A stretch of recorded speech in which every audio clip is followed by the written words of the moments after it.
Greetings, fellow football managers, and welcome to 2024. That's right, a very happy new year to all of you. I want to say I continue to be blown away by the amount of positive feedback I'm getting. I'm so glad that tons of you are getting value from it. Speaking of value, if you're just getting onto these videos, have a look down in the comments. I'm seeing a lot of love, but also I'm seeing some incredible tips from a lot of players. There's a lot of guys out there who are providing some insane knowledge, and I've seen some fantastic discussions get started. So if I miss out on something, get down there. Somebody's probably already picked it up and run with it and given you even more info than I do. So you're looking at my Darlington save. This is the National League. It is second season. I got promoted in the first season. You would have seen the tactic I used in my strikers video, which is up here. I have changed things around a little bit because I'm in a slightly higher league, and you may notice that I'm kind of using mostly the same players. The spine of the team is the same: goalkeeper, two centre-backs. McCourt comes in for this game, but I'm generally playing Little in there. Platt and Hatfield were there too. Guys like Nelson, Curry, Rivers, they're all still around and kicking. I've only really changed up on the flanks. Now, the reason that I'm spending a few moments on this tactic is I want you to look at the wingers. So we've got an inverted winger on the left-hand side on attack duty. That's important. And a support winger on the right-hand side. In front, we've got a target man in support. And at the back, we obviously have two centre-backs, and we've got a wing-back on support. In my last season, I had him on attack.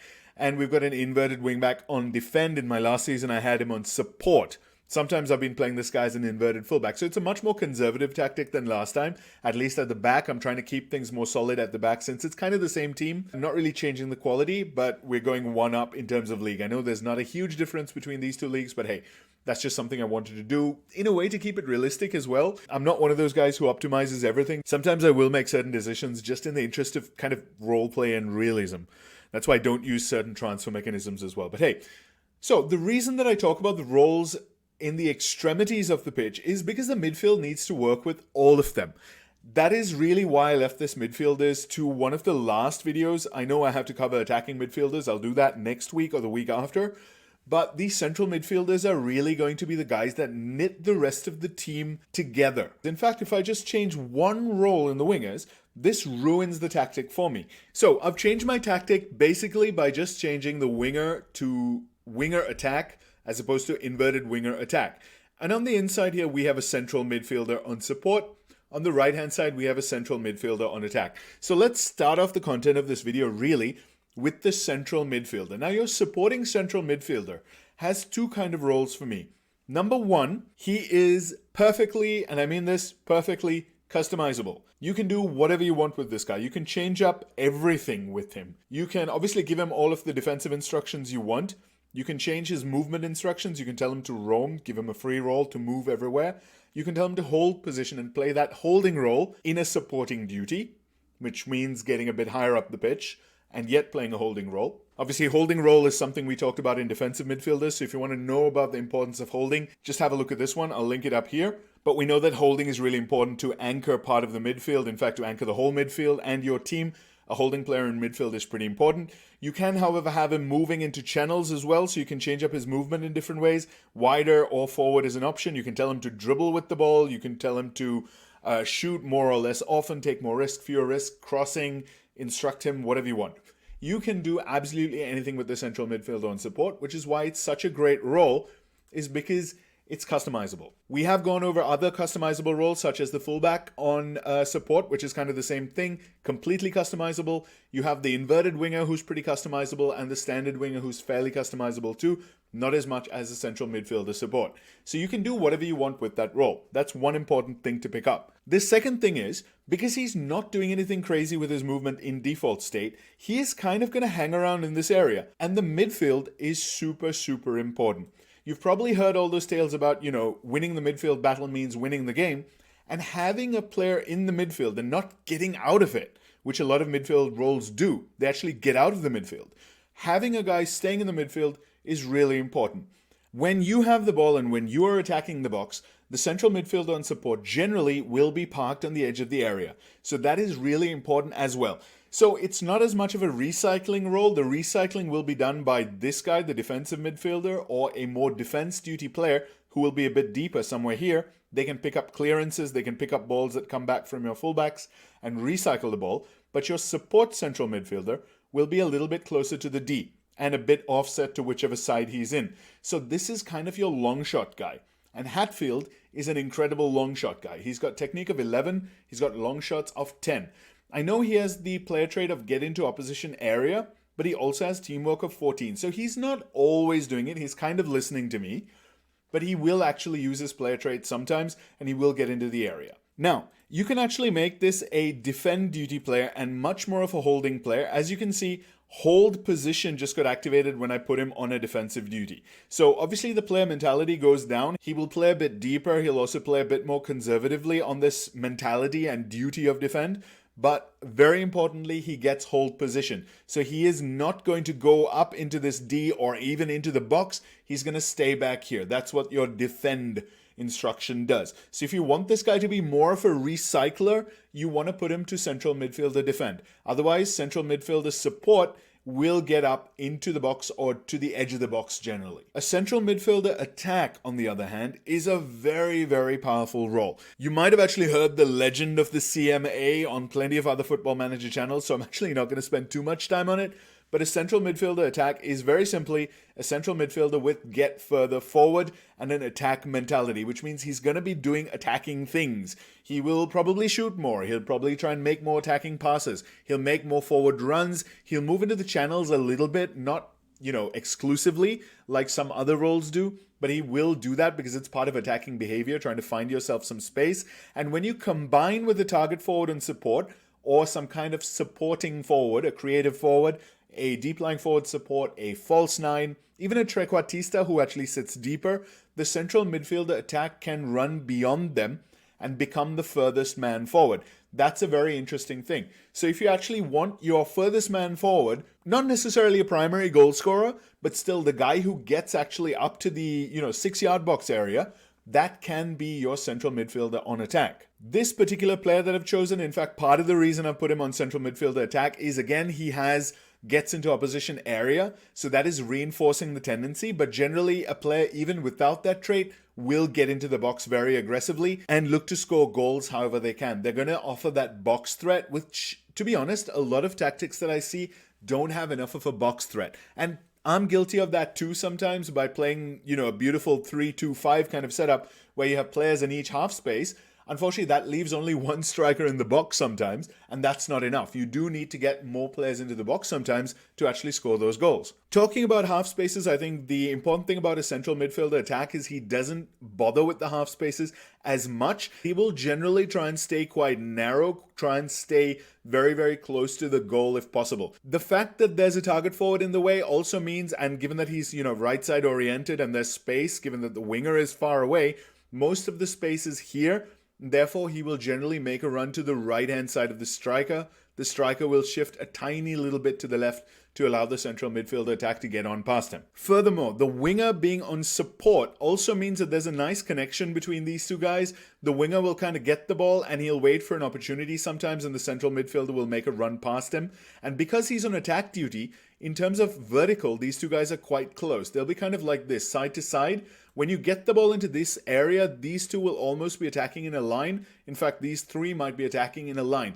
So these two will work really well together when you play a central midfielder attack alongside a winger support or any kind of support role further forward. It means that those two guys will be closer together because you're dropping the forward guy and you're increasing the deeper guy. On the other hand, the problem on the left-hand side now that I've actually changed the tactic is the central midfielder support is the deeper guy positionally, and he's also got a more conservative mentality. So he's going to stay a bit further back when you're building up, whereas your winger on attack is going to try and stretch the field this way. So he's not only going to stay wide, he's going to stay high because he has attack duty. So he's looking for those early runs. So for me, a big problem with this tactic right now is the distance between the winger attack and the central midfielder on support here. Because the central midfielder, again, he's not being told to do anything special. He's just in this area. That is creating a huge gap between these two guys. Even though the central midfielder attack on the other side will push the striker a little bit to the left, that gap is also pretty big.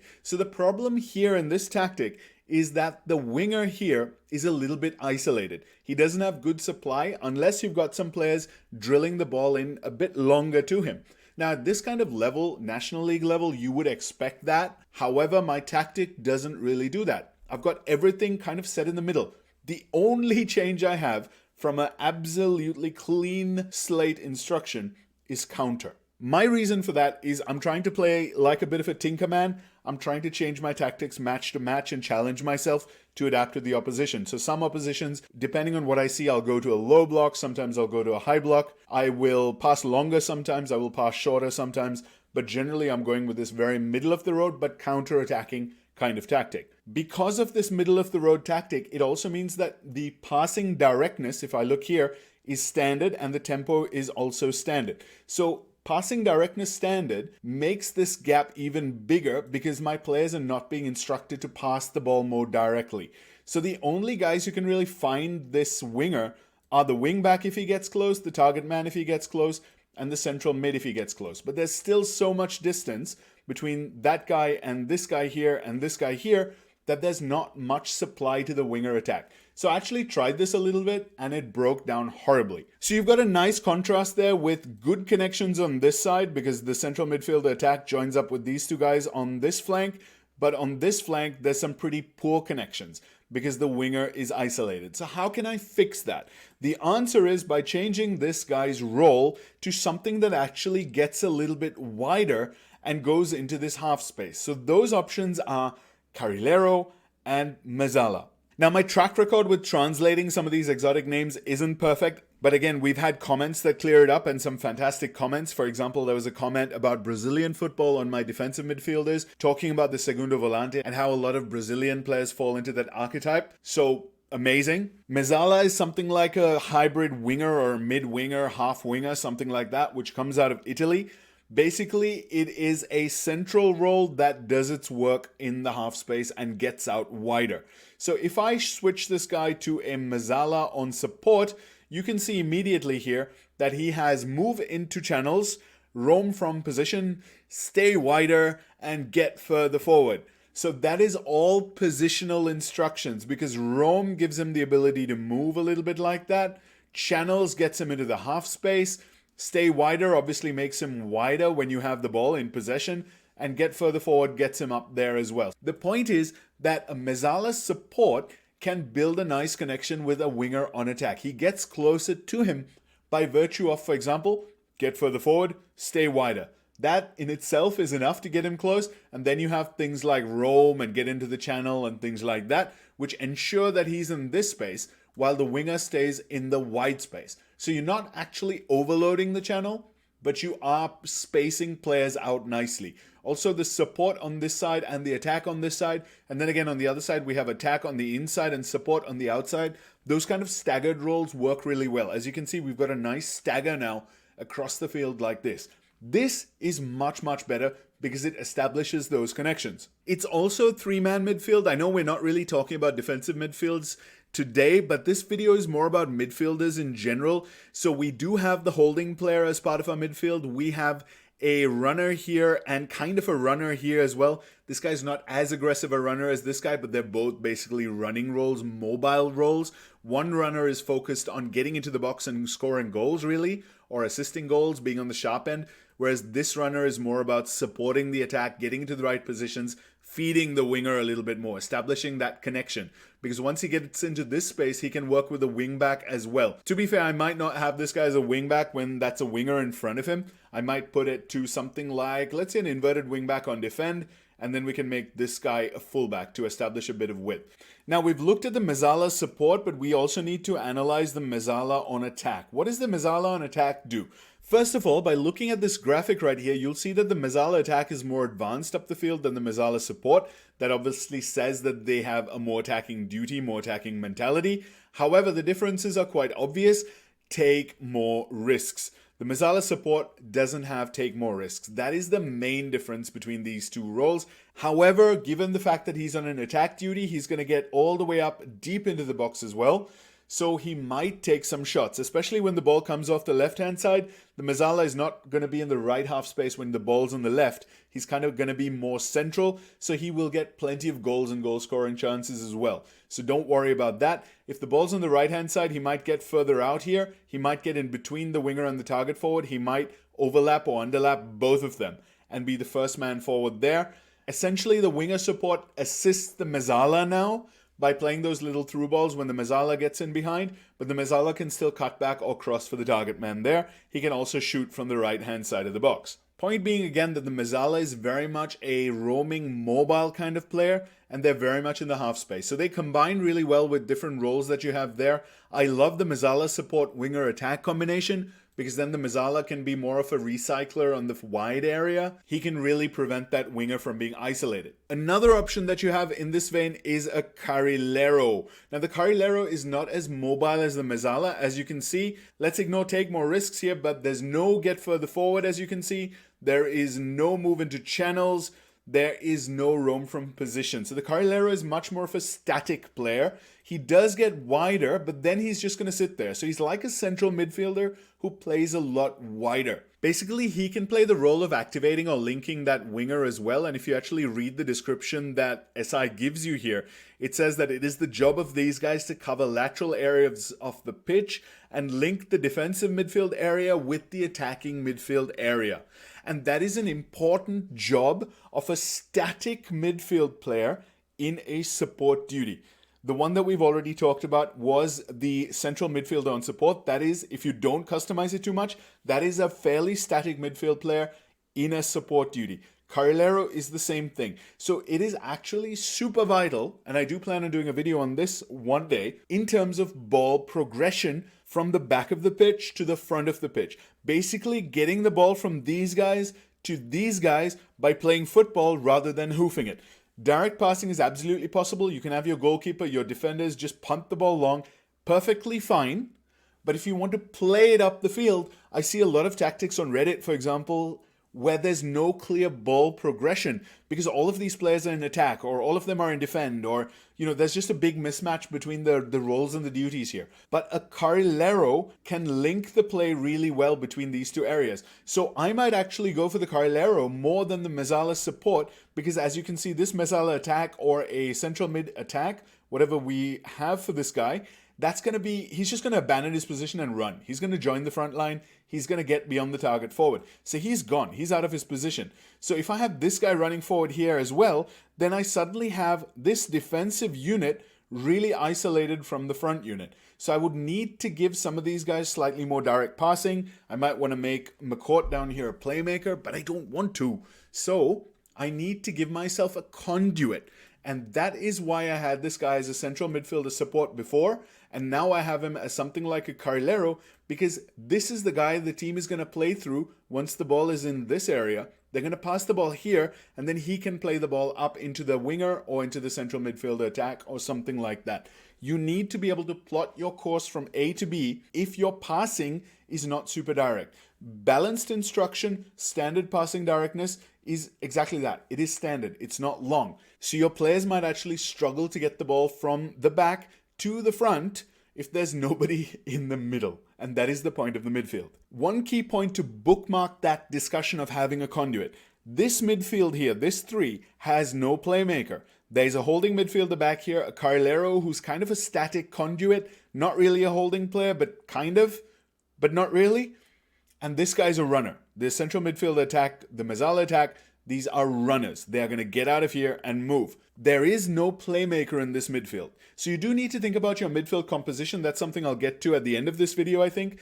But a playmaker can help you progress the ball from one part of the field to the other. That's why so many of us love a deep-lying playmaker, because they can get the ball and then quarterback it. However, this tactic doesn't have that, so that's why we do need this conduit. We need the guy to be in possession to receive the ball and then progress it up the field. On the topic of playmakers themselves, we've already discussed the deep-lying playmaker and the roaming playmaker, as well as the regista, to be honest, in our defensive midfielders video. So go back and have a watch of that. Most of the stuff stays true when it comes to playing the playmakers in a central position, except obviously they're going to be a little bit higher up the field. Your deep-lying playmaker support, for example, will be in shooting position a lot of the time. Sometimes your deep-lying player in defense will also get into shooting positions just because they are starting in a central midfield role rather than a defensive midfield role. They are just higher up the pitch. That's it.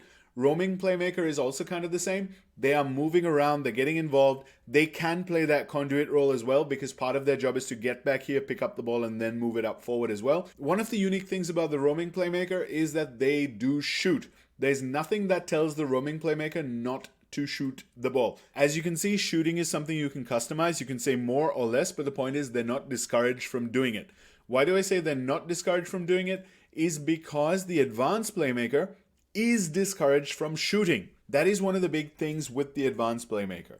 The design here is to get the guy up the field and then play passes. He's trying to set up a shot. He's not going to be the one actually scoring goals. So if you've actually got a long shot monster in this position and you want to play a playmaker, one of the issues you'll have is you're telling him to shoot less often. You're also telling him to take more risks. So you're kind of taking the shackles off his passing, and he will look to pass the ball as much as possible. So if a shot is on, but there's also a through ball to be made, he will generally choose the through ball. So if you actually want your advanced playmaker to score goals, you might have to shift him to attack, or you would need a player with player traits that shoot the ball a lot. Traits like attempts long shots more often or something like that. We'll get into traits in another video as well. But basically, traits is the one thing you'll need. You'll also need a player with high stat in long shot. Long shots, 15, 16, 17, something like that. Because then he knows he has it in him, and he will take it on if it's there. So your players won't exclusively do what they are told, especially if, there's a clear opportunity to shoot, but they will restrict themselves as much as possible because you're telling them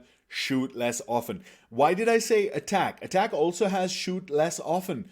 The point is, attack, the player has a more attacking mentality, and attacking in football means let's score goals. So he is slightly more likely to take the shot than an advanced playmaker on support, just by virtue of mentality. You should know that attack mentality, they do that. I think I've quoted before about players trying to head the ball in from 30 yards because their mentality is just too high. That is it. The other thing that the advanced playmaker in attack does, if we switch him across again, is he will dribble more.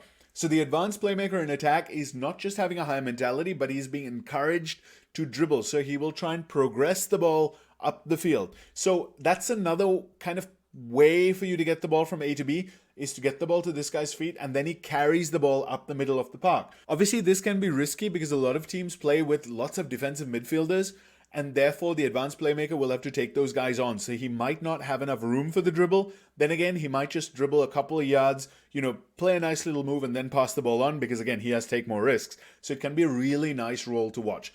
In fact, advanced playmaker attack is a beautiful role to watch. Just for comparison's sake, if I choose roaming playmaker over here, we have, as you can see, take more risks and roam. Advanced playmaker has more dribbles, take more risks, and shoot less often. So again, a roaming playmaker is more likely to be a goal-scoring playmaker, whereas an advanced playmaker is more unlikely to be a goal-scoring playmaker, unless they have attack duty and player traits and obviously a good long shot and finishing stat.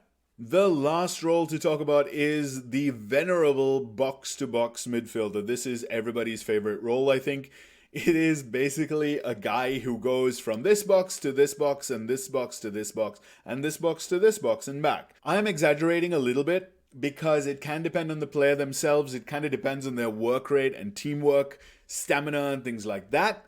You might need a really good physical powerhouse of a player to actually execute a box-to-box midfielder properly. He will score goals by getting to the edge of the box and slightly into the box. He will be involved on defense by getting back, tracking back, and helping out. Again, attributes will affect it, but generally speaking, his role is to do this all game. One problem, depending on his traits as well, he might get a little bit too advanced, so he's not going to be as useful in possession as something like, again, a carrilero or a central midfielder on support as a conduit. So the box-to-box midfielder is, again, more of a runner. We had our holding midfielders, we had our runners, we had our playmakers. Box-to-box guy is definitely a runner and therefore not super duper useful in possession. He is better than a central midfielder in possession, I would think, because the central midfielder gets even higher up the field. He's more of a runner in a forward direction, not in a backward direction. And by virtue of the duty, the box-to-box is on support. So he will try and support moves a little bit more than a central midfielder attack. So in fact, something I like to do when I'm ahead in a game, I'm 2-0 up and it's 80 minutes or something like that, or 1-0 up, 80 minutes, I like to change my central midfielder into box-to-box midfielder because it drops them a tiny bit.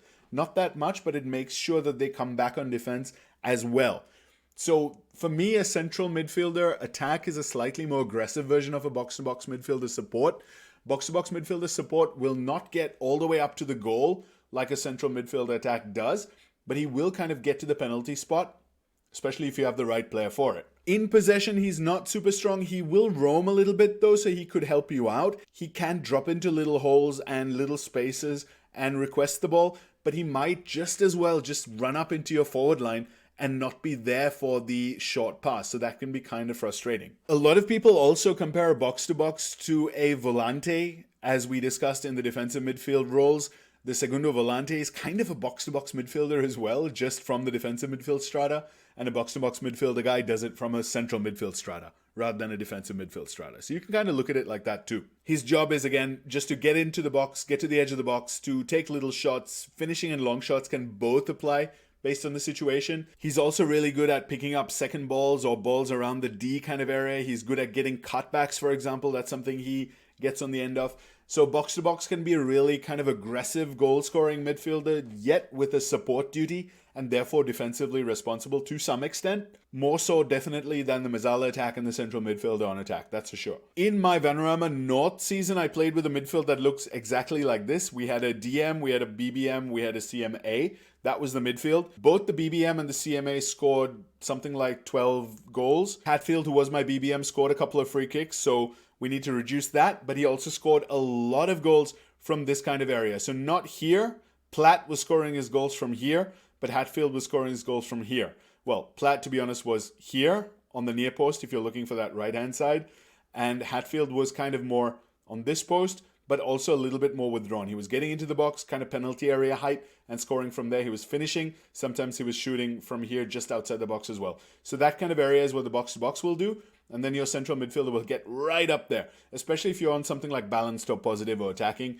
So I've just shifted this back to Carriero, and we are going in. So I'm just going to pause to see. It's really early in the game. We've had the ball up the left-hand side. My left winger, Spellman, has won the ball. He's pressed, and he's passed the ball back into our centre-back Lees here. This is our inverted wing-back, and this is our carrilero. You can see how wide the carrilero is. He's almost right on top of the inverted wing-back here, and he's fairly close to my winger. On the other side, my central midfielder on attack is way up here, which is something I was talking about before as well. The runner, the CMA, being not involved in possession almost, because they'll just run up the field. And this is an example of it. Where Tom Platt is right now, he's almost the highest player up the field in that CMA. Whereas the carrilero is kind of here. He is very close to the ball in possession. Obviously not as close to the inverted wingback, but you can understand it given where the ball is. But our carrilero is very well involved, and obviously the defensive midfielder is involved as well. So let's see how this move shakes out at our centre-back. We were talking about having a conduit, and again, the carrilero is available. Throughout this whole time, he is keeping himself available, but our central midfielder on attack is on the run. So let's have a watch there. He gets the ball, gives it back, and then he runs again. So he's staying really high up the field. Lola doesn't have any options. But you can see that left-hand side is packed with players. In fact, the inverted wingback on defend might be a little bit too much because the two guys are eating up each other's space just a little bit.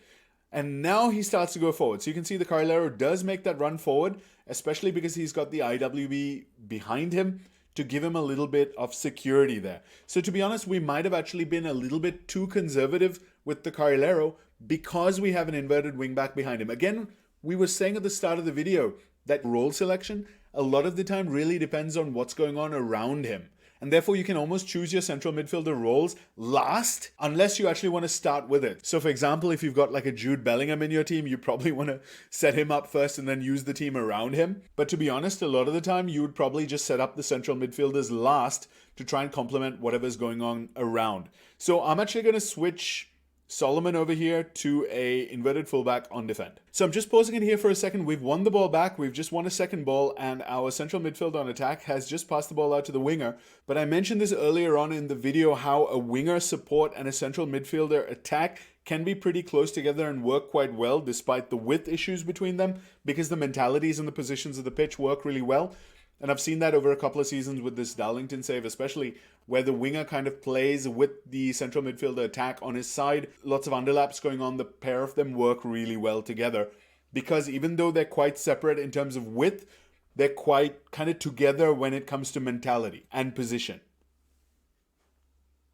Obviously, that move didn't come to anything, But it's really interesting how your higher player in a deeper mentality and a lower player on an attacking mentality can actually get closer together on the pitch and work well together, even though their widths might be far apart. That's another thing to think about when it comes to conduits and kind of getting players closer together so that they can actually play together, pass the ball to each other, is getting them close, not just in terms of, you know, their width, but also where they are in a vertical sense on the field, in terms of where their vertical position is and what their duty is, which will then dictate how high they get. And again, this is working really well. We're away from home, but we are pressing really well. We're winning the ball in the midfield really nicely. And we are, unfortunately, we're not really creating, I think, because this is a very conservative team setup. But again, you can see the carrilero get on the ball quite a lot. He is offering that possession option when we win the ball immediately. Just pausing the game one more time to show that the winger is over here and the carrilero has just passed him the ball. So those two can get closer together, this time not in a vertical sense. There you go, another short pass, but in more of a width kind of sense, in a horizontal sense, because the carrilero gets wider and therefore he can still interact with the winger. So that's what we were talking about earlier in the video before I went into the game.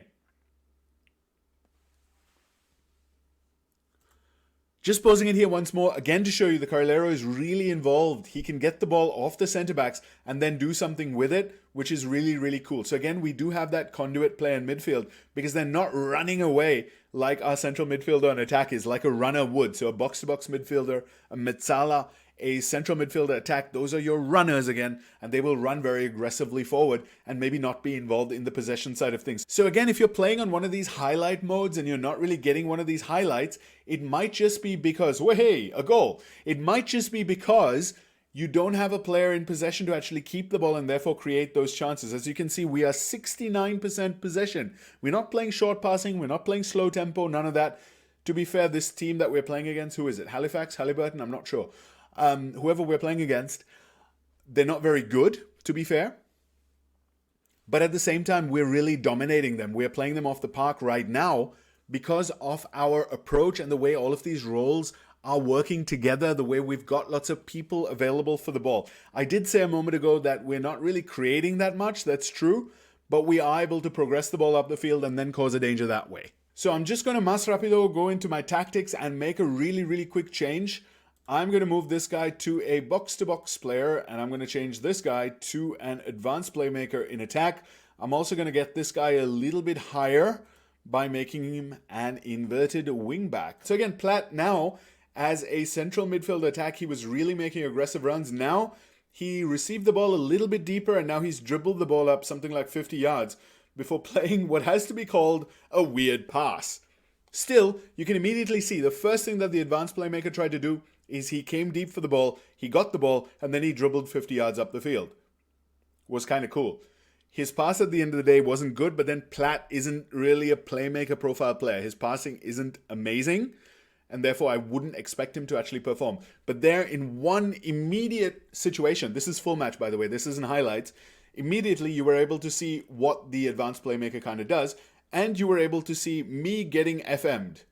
That was their first chance, and they've scored a goal. Oh boy. Happens to the best of us, and in my case, the worst of us. So I'm making one final change. I'm going super aggressive here. So I'm making one final change. I'm going to go super aggressive. Well, aggressive in a balanced sense. I'm going for a Mezzala support on the left-hand side with an inverted wing-back support. I'm going Mezzala on the right-hand side. Obviously, this is going to leave my midfield a little bit open because the Mezzala on left is going to go this way. Mezzala right's going to go that way. And the center is going to be kind of unoccupied. Maybe the inverted wing-back support will get to it. You know what? For lulz, let's make him an inverted wing-back on attack. Oh, that'll be good. Let's see. All right, we've got the ball, and immediately you can see Platt here. Now, before Platt was here and Bennett was kind of pushing up to the left, it looked like a two-striker system, but now Mezzala right is going into the half space. You see the wingers here on the wide area, strikers in the central area, ball's obviously on the right, so the striker is directly ahead. And you can see the Mezzala attack is pushed up, but further into the space. So that's the difference, again, between a Mezzala attack and a central midfielder attack. Vertically, they're getting really high, both of them, but the Mezzala gets a bit wider. You can see Mezzala's support isn't as aggressively wide. He could be up here, but he's actually just up here, so that's okay. And our inverted wingback is on the move as well. I love the movement of an inverted wingback. It's great. So just getting out of the match here to come back into tactics, because there's something very important we do need to talk about. The fact that there exists such a thing as a two-man midfield in something like a 4-4-2. Now, most of this video was spent looking at the team around them and assuming that there was a holding midfielder in place. So we were looking at some of the other roles without worrying about that holding midfielder, which I was so strong about in my defensive midfielders video. A holding midfielder is still important. And what you see here, this midfield here with a Mezzala support and a Mezzala attack is going to be absolute suicide to play, because this guy will be here and this guy will be up here, and therefore there will be nobody in the midfield at all. That's an easy way to lose a football match. So you always want to have at least one player holding that midfield. We talk about a double pivot. What that basically means is kind of two holding midfielders. One can kind of be a bit more mobile, bit more of a runner. It is what it is. But we always want to have a minimum of one holding player. So who are our options for a holding player? We talked in our last video about defensive midfielders as the deep lying playmaker being a great holding option and a playmaking option, somebody who can pass the ball, who can sling the ball out, as well as hold the midfield, anchor that midfield, and that holds true in this area as well. The other option is a central midfielder on defend. Another role that we really haven't touched on today too much was the ball-winning midfielder, again because we've looked at it in that previous video. The ball-winning midfielder defend is again a holding position. The problem again with a ball-winning midfielder is they'll get out of position a little bit to tackle, so they might actually be drawn out of position a little bit easier than one of the other two guys. So if you want an out-and-out holding player, you want probably a DLP defend or a central midfielder defend. Do you want two players holding like this in the most defensive combination possible? Probably not, for the simple reason that the best tactics tend to have unpredictable movements. So you have players from inside going out and players from the outside going in. Players like inverted wingbacks, players like inverted wingers, inside forwards. You have things like Mezzalas who, start in the middle and then go out as well.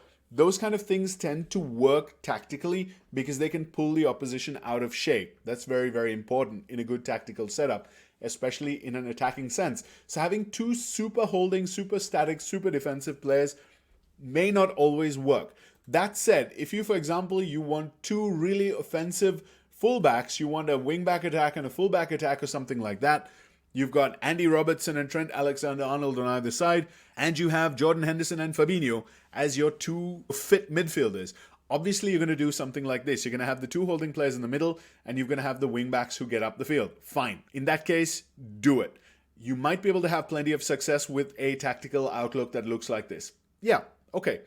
Generally, though, that is also fairly predictable. It also surrenders a lot of space in this golden area, the number 10 zone kind of thing. You do want a player getting in there, so a deep lying forward is the ideal choice. He will jump into that area, and then you can have something like an advanced forward partnering. We've gone into strikers before, we don't need to touch on that again, but I did want to point out that the deep lying forward is important because of that vacant number 10 area. If you have these two guys on defend as well, they're not really going to press the opposition's deep lying midfielder or the opposition's defensive midfielder. So if the opposition have a Regista or a Xabi Alonso or something like that sitting over here, these two midfielders are not going to get close to them at all. That is something you need to think about when you're defending. So you might want to have to park a striker on that player, a creative player who's sitting between the lines here, because your midfield is getting nowhere near them. This midfield is taking out an opposition number 10 fairly well without having a DM. They are dealing with it fairly well because both of them are on defend, so they're both sitting deep. But a player here can really hurt you. I also mentioned that the two Mezzalas don't really work because they're abandoning the midfield. One holding player is needed. So you can combine it however you want. You can try and have a holding playmaker hybrid, which is the deep lying playmaker. You can have a runner playmaker hybrid, which is like the roaming playmaker. So something like this could be effective. I mean, I don't like to partner two playmakers myself, so I'd probably do it something like this. This can be fine because you have your holding player, you have your runner, and you also have your playmaker in just two roles. So this could be pretty damn effective. But generally, when you have a two-man midfield, you need to be very careful about the duty of your runner. If you play a Mezzala attack, they are gone. Bye. If you play a central midfielder attack, they are also gone. So you do need to be careful that you're not going to get overwhelmed on the transition in your midfield area. That's why a lot of the good two-man midfield setups tend to be double pivots. And if teams aren't playing a double pivot, they're generally playing something like a three-man midfield or a four-man midfield, or getting players into midfield from different directions however possible. You can see teams like Manchester City bringing a libero up into midfield. You can see teams like Arsenal bringing an inverted wing-back into midfield with Zinchenko. And you have Stones as the libero. You have Liverpool either bringing Trent Alexander-Arnold in from this side. Sometimes he's an inverted fullback, to be fair. Sometimes he's an inverted wingback who gets up here into those areas. Or they bring in a striker like a Bobby Firmino. Sometimes a Cody Gakpo comes in from the number 9 area. He comes in to join the midfield. So you have a lot of teams really prioritizing and focusing on that midfield area and getting numbers into midfield. So if you're playing a midfield too, you need to kind of ensure that both of those guys are in the midfield, or you're getting players into the midfield somehow in another way. For example, an inverted wingback like this, or an inverted wingback in support, or something like that, will actually get into the midfield and make it then a three-man midfield, because you have your roamer and you have your inverted player as well, making it a 3. So that's fine. Your deep lying forward then will almost make it a 4 in a way. A false 9 probably does that better because he drops in even deeper. But then you've made kind of a box 4 from that situation, even though it's a 4-4-2. So the name of the game really with midfield is to have enough numbers in there. You can partner in whatever you want. For example, you can still play Tom Platt as a central midfielder attack if needed, but then I would probably try and get somebody else in there, like an inverted wingback support or something, to cover up for the fact that he's getting forward. And then I would again play a winger on support on the flank here or here. Actually, here isn't bad because it's support. He'll still track back and defend a little bit. So this could absolutely work, because when this guy gets forward, this guy jumps into the position and covers up, which gives us players in that midfield. So in terms of roles and combinations, I mean, we have been talking about roles and combinations all of this time, combinations, especially for the last part of it. Combine whatever you want, play with it, try it.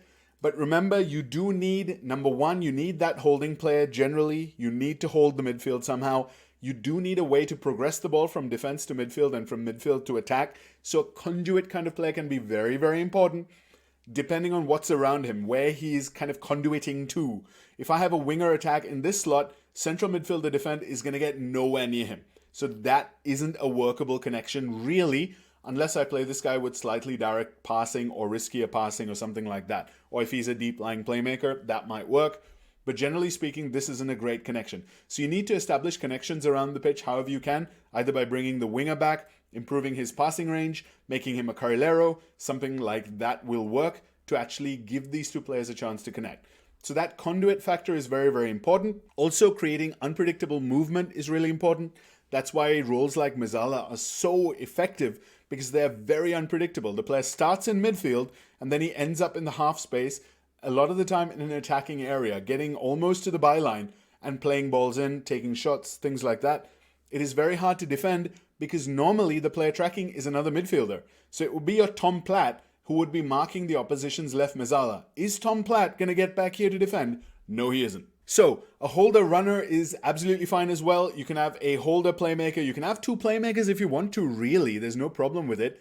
It's just a matter of where your players choose to play the ball. Do they play to each other too much? Those are conditions that you'll have to watch on the pitch and see if it works for you or not. Above all, remember to try and connect your midfielders to the players around them, while also ensuring that you have enough players in that center of the park to do the various things that you need to do. Number one, obviously to defend the middle of the park. Number two, to actually transition the ball through the middle of the park from your back to your front, unless you're playing a super long ball game, obviously. In that case, the midfielders tend to be, again, super important to win things like second balls and keep attacks going. Then obviously to make numbers in attack, they are very, very important to get up there, to push the opposition teams up, to score long shots, things like that. So I know this has been super long, but the midfield, there's just so much to say, so much to learn about the midfield. I would love to know what midfield combinations you're using, what success you're having with different roles, and obviously different players that you're picking for these different roles. Because again, a lot of these tactics and things like that, they're not in a vacuum.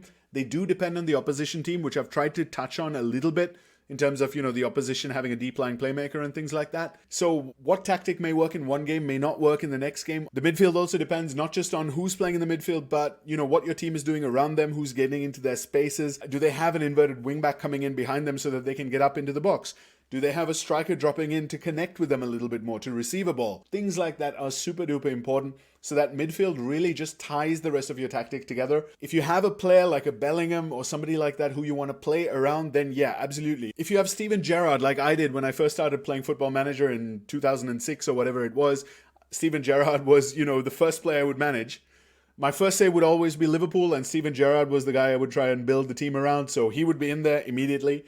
Box to box or central midfield or whatever. Although back then we didn't have player roles, we were setting mentalities and things like that ourselves. He'd always get a really high mentality and shooting and all of that, so he'd basically be a central midfielder attack for me, to be honest. And then I would design the team around him. So yeah, you can do that as well. You do you. I would love to know what you guys think, what you are doing with it. Thank you again for interacting, for watching, for commenting, all of the stuff you're doing. It's been absolutely brilliant. Thank you so much. Keep it going, and Attacking Midfielders will be out probably next week or the week after.